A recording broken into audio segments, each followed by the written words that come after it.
Magandang araw mga kaibigan, ako si Razel Turla at ngayong araw ipapakita ko sa inyo kung paano magluto ng masarap na kinamatisang manok gamit ang simple at abot kayang mga sangkap. Kaya huwag na nating patagalin pa, tara magluto na tayo! Unang proseso, mga sangkap. Narito ang mga sangkap na gagamitin natin. Una, kalahating kilo ng manok na hiniwa. Pangalawa, 4 na piraso ng kamatis. Pangatlo, 4 na butil ng bawang. Pang-apat, 2 buong sibuyas. Pang-5, 2 sachet ng oyster sauce. At ang panghuli naman ay ang paminta.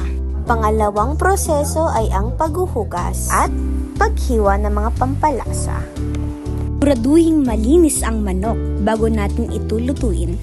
At ayan, hinuhugasan na natin ang mga manok na ating hiniwa.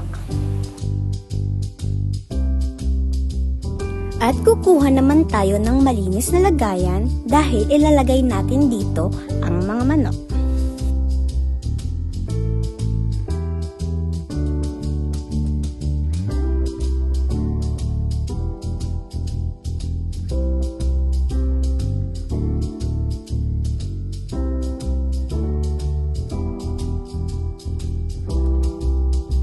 Sunod naman ay hihiwain natin ang bawang.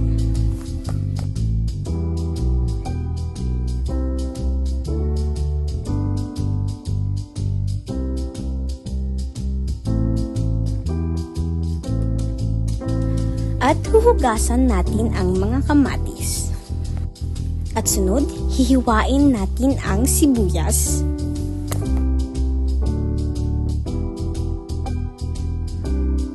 At ang huli ay ang ating hinugasan na kamatis. Hihiwain natin ito. Mga kaibigan, kumakain ba kayo ng buto ng kamatis? Hala! Papasok yun sa appendicitis nyo. Ako kasi hindi Kasi takot ako. Pag pumutok ang appendicitis ko, malalason ako. At pangatlong proseso. Isisalang na natin ng kaldero at lalagyan ito ng mantika. Ayan! Magpainit na tayo ng mantika sa kaldero at isusunod naman nating ilagay ang ating hiniwa na bawang. Antayin natin ito hanggang ito ay sa maging kulay gintong kayumanggi. At ito ay naging kulay gintong kayumanggi na, isusunod naman natin ang sibuyas at ang kamatis. Halo-halo!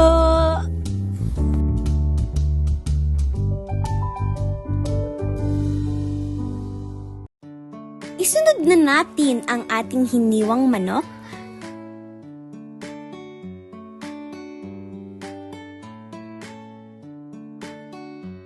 Mungo naman tayo sa pang-4 na proseso. Pagdagdag ng pampalasa, budburan na natin ito ng paminta, asin, at haluin hanggang magkulay puti ang karne. Sunod, ilalagay na natin ang 2 sachet ng oyster sauce.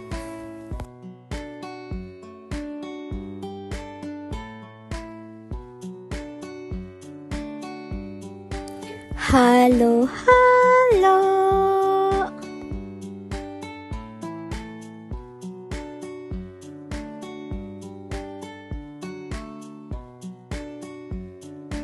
Pang-5 proseso.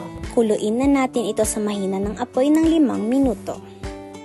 At ayan, napakuluan na natin ito ng 5 minuto. Ngayon, hahaluin na natin. At ayan, lalagyan naman natin ito ng 1 baso ng tubig. Sarap! Hindi pa nga Pang-6 na proseso. Papalambot at paghahain. Takpan ito at lutuin sa loob ng 15 at 20 minuto. Ayun, ang sarap! At ayan, luto na ang ating masarap at simpleng kinamatisang manok. At ilagay na natin ito sa malinis na lagayan.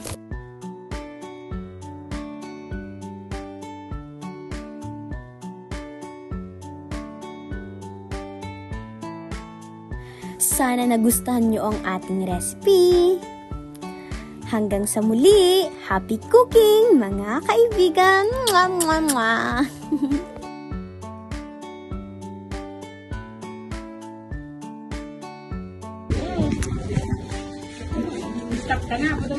Sarap, super.